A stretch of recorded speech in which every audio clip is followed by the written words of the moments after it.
Remember when Bayern Munich didn't win the league every season? I remember. I was still a young boy, but those memories still exist.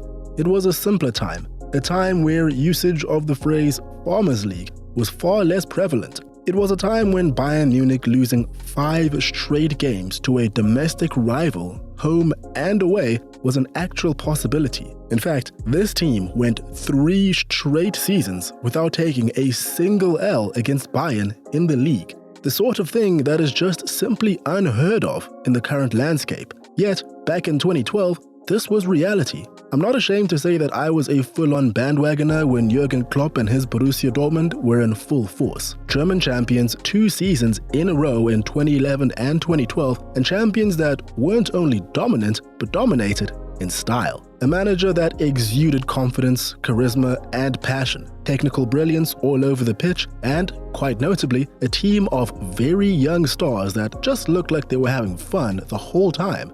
Truly iconic. Today, we look back on an incredible journey as well as a seriously impressive achievement. Today, we look back on when Borussia Dortmund were the unrivaled kings of Germany. Yo, what is going on everyone? Really hope you're all doing well. Before we look into the story of when the Bundesliga wasn't perpetually a one-horse race, I think it's well worth looking into the history of Borussia Dortmund to get an understanding of how we got to the point we're about to explore. Now, Dortmund are certainly no strangers to gold. Silverware has very much formed a large part of their history. Founded in 1909, Borussia Dortmund came to be out of dislike for the status quo. As the story goes, football would be played under the watchful eye of the local church. Through disdain of how the football program was set up, as well as the priest that ran the game, the club came to be after a meeting was held to break off from the church side and start afresh. The name of the new club? Ballspielverein Borussia, simply translated to Ball Sports Club Borussia. The inspiration for the name?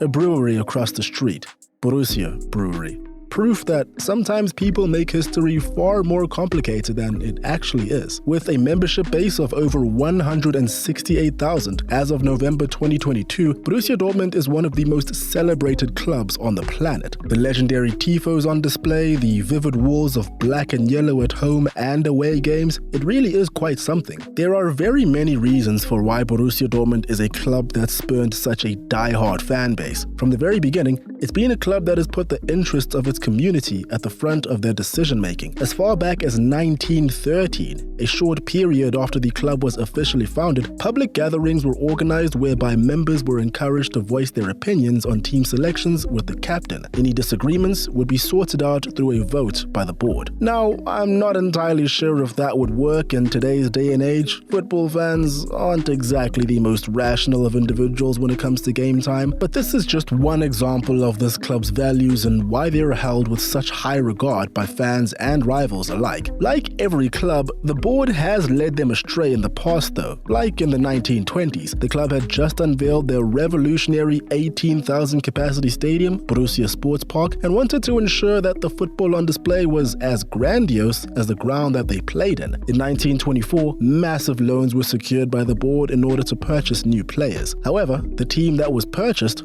was ass. First of all, they were relegated. Second of all, lending practices of this nature were a big no-no in the league back then. Third of all, because this experiment was such a failure, Dortmund were left in a big pool of debt they were unable to pay back. The board managed to keep their malpractice hidden for a couple of years until they were eventually forced to explain themselves in court, which led to them all stepping down in 1929. At the very least, the former president repaid the entire loan out of his own pocket to ensure that the club stayed afloat. 12,000 Reichsmarks, the official currency at the time. So apparently one Reichsmark was about $2.5 at the time, making this about 30,000 USD, an amount equating to about $500,000 in today's terms. But I'm gonna need a finance bro in the comments to check me on that. My brain is very smooth. On to a more positive subject matter. If we fast forward to 1956, we'll be met with a Borussia Dortmund side that has just won their first German title. A year later, they did it again. Now, before we go on, it's important to note that German football has a long, arduous, and complicated past. No thanks to the turbulence of the 20th century, regime changes, and, well, you know what. Throughout the years, the German championship would be contested between the winners and later the winners and runners-up of various regional leagues. By the time Dortmund won their first national title, the German championship, which was the precursor for the modern Bundesliga, included the champions of West Berlin as well as those in the north, south, southwest, and west of West Germany. The Bundesliga itself was formed in 1963, but it was only after unification in 1990 that West and East German teams both participated in the Bundesliga. Anyway, the only reason I'm saying all of this, apart from adding a bit of context, is because Dortmund were the last champions of the old format before the new Bundesliga was ushered in. 1963, their third German championship. And in case you needed one, here's a fun fact. By 1963, Dortmund's 3 championships trumped Bayern Munich's 1, a single victory from all the way back in 1932. Glad to know nothing's changed. Dortmund won the Cup Winners' Cup in 1966 against a strong Liverpool side that won the first division that year. This made them the first German team to win a European club competition. But in the decades that followed, their luck wasn't all that great. After that season, they steadily began to drop further and further down the table until they eventually dropped out of the division in 1972. There was some extreme good to come out of this era though. In 1974, they moved into their current and, might I add, iconic stadium, the Westfalenstadion. But you probably know it better by its official name, Signal Iduna Park. Signal Iduna, a Dortmund and Hamburg-based insurance company, have held the naming rights of the stadium since 2005 and will do so until at least 2031. And why wouldn't they? It is currently the largest stadium by capacity in all of Germany, capable of hosting well over 81,000 people. By 1976, the stadium was finally treated to some Bundesliga action. But it wasn't all smiles. The club was slowly descending into financial ruin after their successful run in the 60s. A few potential brushes with relegation as well as a new stadium didn't help in that regard. And above all that, between 1972 and 1988, Dortmund went through an astounding 25 managers and managed to win no silverware whatsoever. 4 of these managers were caretakers, but that doesn't make that number any less wild. The craziness eventually came to a close in 1989 when Horst Koppel brought home the DFB Pokal. And although Koppel was sacked 2 years later in 1991, it can be argued that his work in bringing trophies back to the club helped pave the way for the success that they would achieve in the 90s, undoubtedly their golden era. Ottmar Hitzfeld joined as manager after Koppel, and his impact was felt immediately.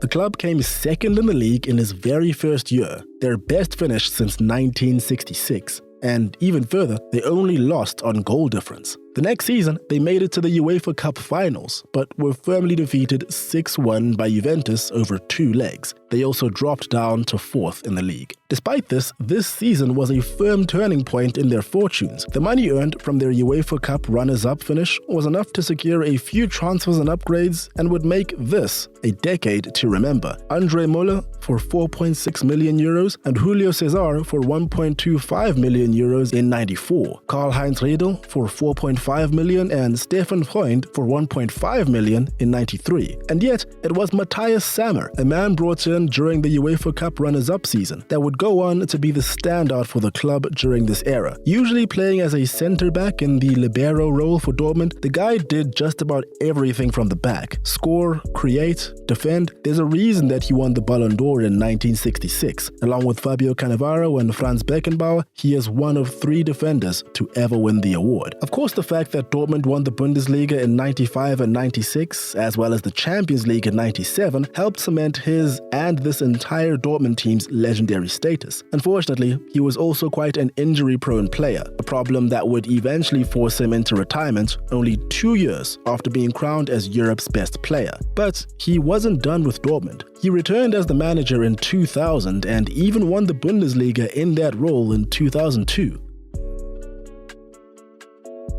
In the 2000s, Dortmund fell into the same pattern that had plagued them since the early days. Achieved success, and fall into crisis. After their 2002 Bundesliga triumph, again they began dropping further down the table each season, until by 2008 they found themselves in a relegation battle, only avoiding the drop by 9 points, which isn't a lot. Meanwhile, on the other side of the table, Ottmar Hitzfeld, the manager that orchestrated their golden generation only a decade prior, was still winning titles, only that it was with Bayern Munich. He actually left Dortmund a year after winning the UCL with them and went on to win 5 Bundesliga titles, 3 DFB Pokals and another Champions League.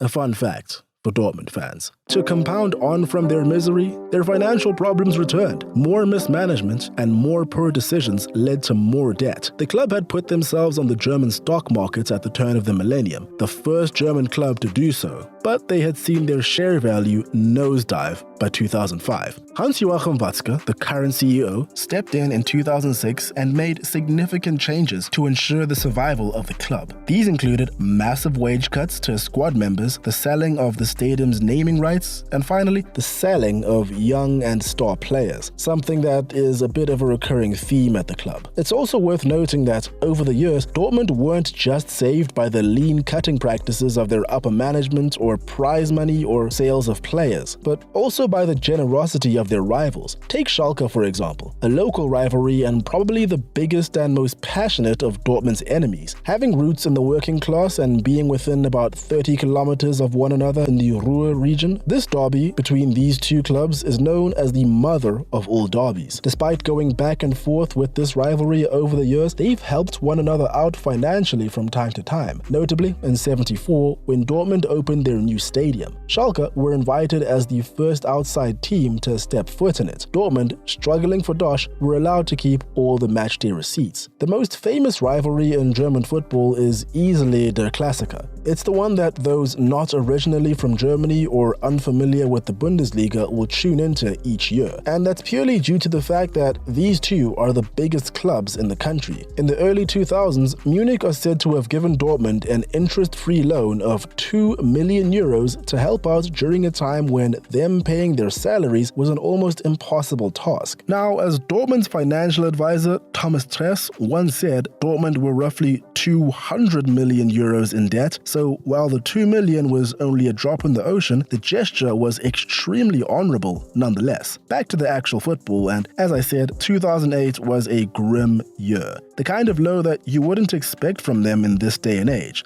Luckily, they were about to turn a corner.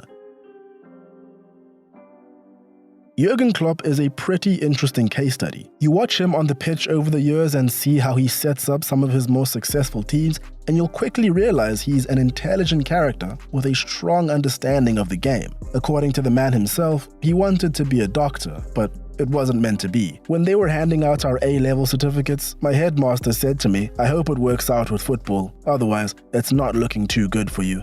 Which, if true, is a massive violation. In any case, football did work out. Born in Stuttgart in 1967, he was naturally a supporter of VfB Stuttgart in his youth. While attending a university in Frankfurt, he played as an amateur while juggling a handful of part-time jobs and would go on to be signed by Mainz in 1989. He spent just about his entire professional career there. In interviews, you'll often hear Klopp talk about how he was never the best player. He began as a striker, but after struggling with some of the more technical sides of the game, was switched to defense where he had a bit more joy. We've heard him say before that he had a first division head, but fourth division talent, which resulted in him playing in the second division. And even though he retired as the record goal scorer for Mainz with 52, you have to admit that the introspection is admirable. Yet, he might have been onto something. After a 12-year career on the pitch, he retired at 34 years of age and became the Mainz coach immediately in 2001. And as you would expect from a one-of-a-kind personality like his, he's often described this appointment as a last resort for a Mainz board who were at their wits' end. Like I said, the team were in the second division at the time and were staring at the possibility of being in the third. With his first division brain, he was able to prevent the drop from happening and then lead Mainz from the second division to the Bundesliga for the first time in 2004. He spent 7 years there and attracted the attention of many of the big boys in that time frame. When you had to play against Mainz, on the one side, the players were not very good, but on the other side, it was so difficult to beat them because they had a lot of spirit. Eventually, he said yes to one of them, Borussia Dortmund, in 2008. The same club that the man who said this quote belonged to, Dortmund CEO Hans-Joachim Watzke. As we said earlier, Dortmund had finished 07-08 in rather shocking fashion. This is not the kind of club that should be in a relegation scrap. Klopp had his work cut out for him. The thing about Jurgen Klopp that fans of the Premier League have grown to know over the years is that he's not the same as other coaches in a lot of ways. Obviously, he knows the game as well as any elite manager, but it was his personality that shined ever so brightly whenever he took to the mic since day one. In his Mainz days, after reportedly missing out on promotion, his galvanizing speeches rallied the troops and kept morale high. His charm, ability to command attention, and his football acumen are what made what came next inevitable. Dortmund's fortunes turned around rather quickly. In Klopp's first 2 seasons, Dortmund finished 6th, then 5th. Great improvements from the past, but the club craved higher summits. Okay, so right now is probably the best time to talk about one of the many elephants in the room: Dortmund's spending policy. No doubt, due to the poor financial habits of the past, they were forced to rethink their business model. Out were the high-flying days where the club believed they could compete on a level playing field as the Bayern Munichs of the world. Speaking to ESPN in 2019, former Dortmund sporting director and player Michael Zorc recalled that it was around 2008 when the board all turned and asked themselves, how could we be successful without the economic resources? A major part of their solution was to reduce the age of recruits in 2008 from 27 years of age to 23 in 2009. Of course, just signing young players isn't enough. They have to fit a certain profile and be willing to learn and grow, often in an unfamiliar environment. That's where Dortmund's scouting team comes in. It's basically a meme at this point that Dortmund somehow sign all these young players, virtually uncontested, and then turn them into world beaters. But that's what being good at your job looks like, I guess. In the same interview, Zorc admitted to noticing the rapid improvement of English Premier League academies since the boom in revenue in the league. Him and several Bundesliga coaches regularly send scouts to identify the unpolished gems that would struggle to get into those teams due to age or simply the insane competition. This practice is barely anything new, nor is it rocket science. But Dortmund have a bit of an edge. Let me ask you, would you rather sit on the bench, wasting precious development time, go to a lower league side to get that experience you need, or would you go to the second biggest team in Germany, where Champions League football is more or less guaranteed? If you're still undecided, look to Jadon Sancho. It's now at the point where the best talents would probably prefer Dortmund over other teams because of their propensity to develop youth. Look to Erling Haaland, Ousmane Dembele, etc. and etc. This is a double-edged sword though. We'll get into that a little later. In any case, back to 2010, and now having steadied the ship and brought in some key players, Klopp and his team were ready to show the Bundesliga what they were truly made of. And I think it's safe to say that the league was not ready for what came next. By 2010, Bayern Munich had won 6 of the last 10 Bundesliga titles on offer. But at the same time, the league as a whole was a lot more competitive in terms of champion diversity back then. There had been 3 winners in the 4 years prior, with Wolfsburg and Stuttgart lifting the final prize. Would you like to know Klopp's way of making his side reign supreme above the rest? Heavy metal.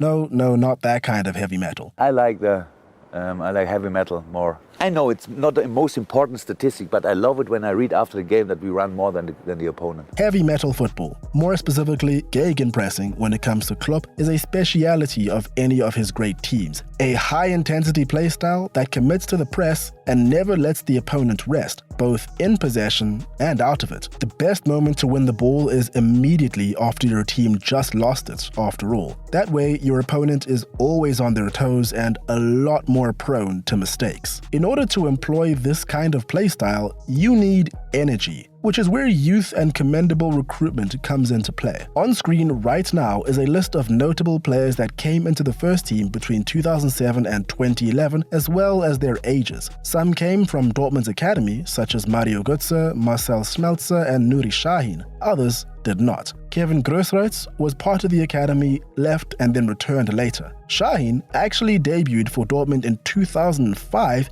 as a 16-year-old. 16 years and 334 days old, to be exact. A record that stood until 2020 and, of course, was broken by another Dortmund player, Youssoufa Moukoko. He was 16 and 1 day old. However, after a loan to Feyenoord, upon his return in 2009, he was as important as ever. He was only 20 years old. Robert Lewandowski would have been a Blackburn Rovers player had a volcanic ash cloud not messed up those plans. If you believe in divine intervention, it doesn't get much more blatant than that. Throw in Jakub Blaszczykowski and Lukas Piszczek, and all of a sudden, the people of Poland have no reason to support any other team. The team would usually line up in a wide 4-2-3-1, able to narrow up and cover each area of the pitch. For 2010-11, the back three consisted of Roman Weidenfeller, Mats Hummels, and Neven Subotic. Weidenfeller, the most senior of the usual starting lineup, had been relied on for Dortmund since 2002. With usual captain Sebastian Kehl out injured just about all year, he took on the captaincy this season. Hummels and Subotic complemented each other extremely well. Both were very physical, but it was Hummels who was the more technically gifted of the two. The attack often started from him. Receiving the ball would be Nuri Sahin in the 8 role. Progressing the play was something he specialized in, and he was protected by Sven Bender as the DM next to him. A real engine on the pitch for these guys. Both Marcel Schmelzer and Lukas Piszczek flanked the defense, and both had the ability to be in their half or the opposition's at a moment's notice. Wonder kid Mario Götze usually played in the hole and used that technical brilliance to unlock whatever defense he came up against. Shinji Kagawa alternated with him in that role, and the Japanese international did not disappoint when he did. On either side of them were Jakub Blaszczykowski and Kevin Grosreutz, wide players that knew how to hug the line and get that final ball in. And the main goal threat came from Lucas Barrios, 16 goals in the league, a player full of industry and a lethal eye for goal. He would alternate with a still fresh Robert Lewandowski, a guy still finding his feet but undoubtedly technically brilliant, as evidenced by the fact that he played as a 10 on occasion this season. Of the players that you see on screen right now, the average age at the start of this season was 22. Now that is a lot of energy. Adding on to that, this team, combined, cost roughly, wait for it, 22.3 million euros. A combination of free transfers, academy graduates, and impeccable scouting contributed to this astonishing figure. Just for the sake of referencing, Bayern Munich signed Manuel Neuer in 2011 for that exact same amount. Wild. In the season that followed, Sahin left for Real Madrid and was replaced by another player of Turkish descent in İlkay Gündoğan, a different player, but still a wizard on the ball. There's a definite pattern here. Lewandowski assumed his position amongst Germany's biggest goal threats with 22 strikes, a spot he would not relinquish for over a decade and would claim outright a record 7 times. Despite losing their opener in 2010-11, they opened up an 11-point gap by Christmas. By matchday 25, with the gap being 12 points, it was pretty obvious who the eventual winners would be. It was all decided with 2 games left to go. And such was the excitement for the final home match that, in addition to the already 50,000 season tickets that were taken up, Dortmund received over 300,000 ticket requests. Remember that the Signal Iduna only has about 81,000 seats. And the next season was even bigger as they won both the league and the DFB Pokal, defeating Bayern by 5-2 in the latter of those. Honestly, it started out pretty rough with 3 losses in their first 6. You wouldn't be called crazy if you assumed their title hopes were in shambles. However, after that, they never lost a single game. 23 games and 5 draws later, Borussia Dortmund had amassed more points in a single Bundesliga campaign than any other team before them, 81 points. An unbelievable achievement. Also, an achievement that was overwhelmingly eclipsed the following season by 10 whole points. Actually, it's been eclipsed 6 more times by Well, by you-know-who. How does the age-old saying go? Better late than never? In 2012, Marco Reus joined Borussia Dortmund after having a monster season with Borussia Mönchengladbach. He wasn't exactly a hidden gem because every club in Europe wanted him, but also because he was in the Dortmund academy for about 10 years before becoming a pro. Dortmund remained a strong force the following year, even making it to the Champions League final. Madrid fans might have selectively forgotten about it, but I am here to remind you of a certain 4-1. Despite all that, they just could not compete with Bayern Munich on every single front. Literally. Bayern won every single competition that they were in contention for in 12-13. In fact, they only lost 3 times all season. Once in the Bundesliga and twice in the Champions League. The same Champions League that they won by beating Borussia Dortmund in the final. The theme of coming up second best to Bayern is one that would eventually persist for years on end. Of course, it didn't exactly help that they would attempt and succeed in picking off Dortmund's biggest stars. It also doesn't help that part of Dortmund's business model is catered towards allowing this to happen, whether it be by selling to Bayern or to other European giants. Because of those reasons, and more, it's not shocking to see the boys in black and yellow have stellar seasons here and there, but it would be shocking to see them do so consistently. Time for another fun fact. Remember Matthias Sammer, the only Borussia Dortmund player to ever win a Ballon d'Or while at the club and also the manager during their 2002 Bundesliga win? He was the sporting director that orchestrated Bayern's treble win. A very fun fact for Dortmund fans, indeed. Jurgen Klopp's Dortmund just seemed to lose the zest that made them irresistible after that historic 2012. And by 2015, after a 7th place finish, 33 points off the top that also included a relegation scare, his time was up. But going back to Dortmund's run from 2010 to 2012, what they achieved with the money spent, with the unreal scouting, with the easily likable manager, it was special. The brand of football they produced could be seen in the German national team over the years too. The never-stopping evergreen engine and efficiency we all saw in 2014 was no doubt influenced by the very playstyle Klopp and his boys produced. The decade that followed this team's prominence hasn't been kind, but Jurgen Klopp's Dortmund will forever be remembered as the team that silenced Bayern, and more. And there we have it. Let me know what you guys think about this incredible team. Feel free to follow all the socials. That's all from me today. Hope you all enjoyed. Hope you're staying safe and having a great day. Cheers, and I'll catch you in the next one.